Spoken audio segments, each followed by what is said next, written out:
These are 12 tips for learning how to succeed with therapy to overcome anxiety issues. These are tips that I share with the people that I work with as they're going on their journey of recovery, tips that have really helped me on my own journey of overcoming a bunch of different anxiety disorders, and they're just generally things that I've seen help people recover from issues with anxiety and maintain that recovery. Tip number one is to take a broad perspective with compulsions. Compulsions are what feed anxiety issues, and compulsions are really anything a person does to cope with, check on, or control uncertainty, anxiety, and other feelings they don't like. Tip number two is to throw out judgments and unhelpful beliefs. Compulsions are just a natural result of holding on to a belief and then judging something in the world as being incongruent with that belief, and then desiring to get rid of the feeling that judgment causes, which leads to us engaging in all sorts of different compulsions to try to get rid of that feeling. You can make much faster progress when it comes to overcoming anxiety issues by working further upstream. So cutting out compulsions is great. Removing those desires to get rid of that negative feeling or feeling you don't like, also fantastic. If you cannot judge things in the first place, you're not going to experience the results of those judgments. And even better, if you can throw out those unhelpful beliefs that clashed with your judgments, then you don't even get started on that system that leads to all of that anxiety. The further up that you can cut out unhelpful beliefs and judgments and desires, the easier this process is going to be for you. If you cut out the compulsions, but you don't also get rid of the judgments and the beliefs and the desires, you're going to constantly feel this pressure to push you back into relapse, judging things as a compulsion that always leads to more compulsions. Tip number three is to recognize that recovery is a skill. So if you spend 30 minutes a day, trying not to engage in compulsions, but you spend the other, if you say 14 hours a day that you're awake, engaging in compulsions, constantly trying not to feel anxiety, constantly trying to get rid of uncertainty, you're going to get better and better at compulsions, and your brain is going to think of more and more ways to help you engage in compulsions. Engaging in compulsions is a skill, just like not engaging in compulsions. So pick the skill that you want to get better at. Tip number four is to relearn emotion. Is anxiety really a bad thing? Or is it just that you judge anxiety as being a feeling you don't want, that it's a bad thing, that you can't do other things because you're feeling anxiety? You can change the beliefs about the things going on inside of your head, and you can stop judging all of the things going on inside of your head and in your body. The path out of an anxiety disorder does not involve getting rid of anxiety. It involves changing your relationship with anxiety. On this journey, you will relearn many of the things that you thought you believed about your feelings. Tip number five is not to seek reassurance. It is a compulsion. It will only make you feel worse. And I know it is so difficult not to get reassurance, and it seems like if you just heard the right thing, it's gonna make everything okay, but it doesn't.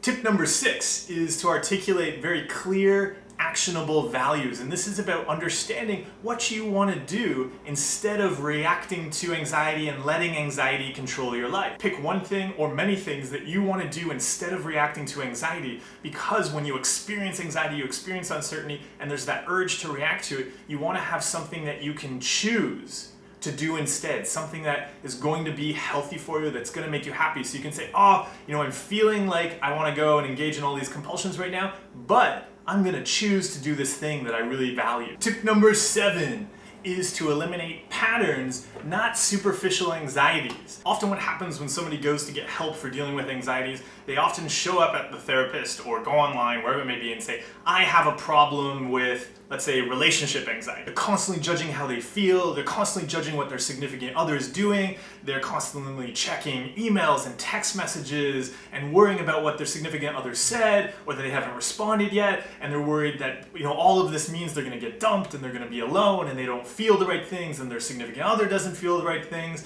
and this is really bothering them. What's important to recognize is that it's extremely likely that if you're dealing with anxieties in one area of your life, the pattern at work in those anxieties, or let's just say the patterns, the thought patterns, the behavior patterns at work there are almost certainly at work in other areas of your life. You're practicing them.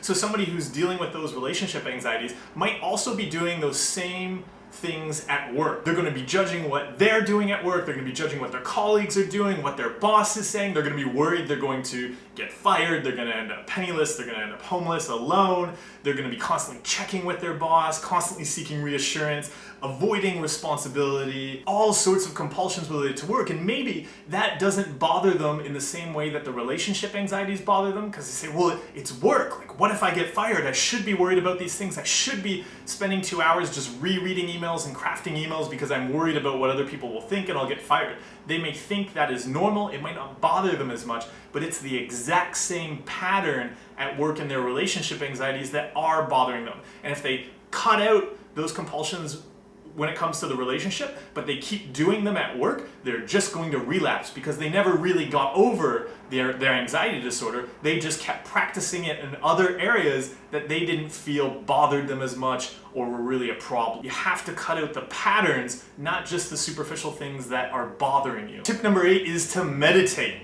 Meditation is to mental health and fitness what running is to physical health and fitness. Meditation is going to help you improve your ability to focus. It's going to help you improve your ability to pay attention to the present, and it's going to help you recognize the thoughts and the urges and the feelings and all that stuff in your head that you've been reacting to.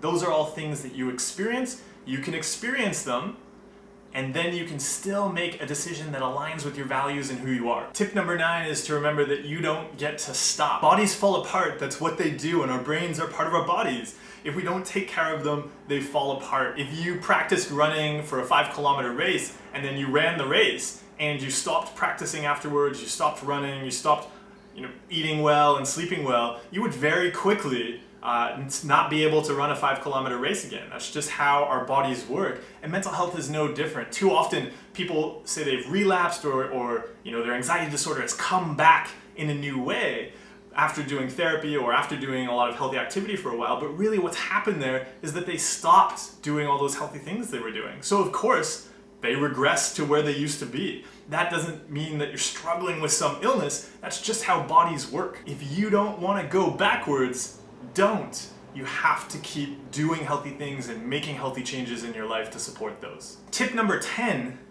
is to learn how to get comfortable with and accept big underlying fears. Compulsions around anxiety generally come back to 3 big fears. They're going to be death, relationships with other people, and resources, which includes money and food. Until you learn how to accept those fears and get comfortable with them, especially death, you're going to constantly see yourself getting pushed back into situations that cause you a lot of distress. Tip number 11 is to recognize that the majority of things that fuel challenges with anxiety in your life are actually things that you consider normal. I always tell people that normal is the waiting room where you go before you get diagnosed with a mental illness. Normal is what got you here. It is not going to get you out of this. Being healthy is very abnormal, it's quite unusual, and it's going to involve getting rid of things that you probably considered normal and bringing some things into your life that might seem unreasonable and a bit abnormal. The 12th and final tip for really overcoming anxiety issues and succeeding with therapy to overcome those issues is to focus on where you're going. Doing therapy can help when things are really going wrong. Sometimes it can be really helpful to get a diagnosis for what you're going through because it might help you access insurance money to pay for treatment, or it's going to help give you the understanding to know what tools you can use to get over these challenges. But I think it's so important to succeed with overcoming these challenges to not let them define you, to recognize that they are just challenges you're overcoming on the way to accomplishing the things you want to accomplish in life. They are not you. So measure success by accomplishing what you want to accomplish in life, what's going to make you happy and healthy. If you measure success by getting over a problem, don't be surprised if that problem just keeps following you around. If success to you means getting over a problem, then you've just made that problem the prerequisite to success. So you're going to succeed and then not know where to go, and then you're going to fall back into the problem. You're going to relapse just so you can get over it again. For long-term success with overcoming anxiety issues, it's important to very quickly shift your focus from the anxiety issues to accomplishing the things you want to accomplish in life, recognizing what your goals are, recognizing what your values are, and really shifting your actions and your focus to bringing those activities into your life that are going to make you happy, that are going to make you healthy, and are going to help you accomplish your goals in life. Make that shift to building great mental health, not just trying to get rid of mental illness. Everybody has mental health because everybody has a brain, and we all have varying degrees of mental health. If we get stuck on focusing on always just trying to solve a problem, we never get the opportunity to build great mental health, because avoiding your fears is not the same as doing the things that make you happy. Hopefully in all those tips that I just covered, you'll find some useful tools and skills that are going to support you on that journey to what's going to make you happy. If you haven't tried therapy yet for dealing with anxiety, the two types of therapy that I recommend are called exposure and response prevention and acceptance and commitment therapy. I have a video explaining both of those, which you can find a link to right there. I strongly recommend checking them out. They're really well supported with research. These are issues that can seem totalizing and seem like they consume our lives, but it really is possible to overcome them and learn how to embrace anxiety, learn how to embrace uncertainty, and do all the things we want to be able to do in life. So if you're struggling with this, I know it is difficult, but it really is possible to recover. So all the best on that journey. Keep gathering together supports to help make that journey possible.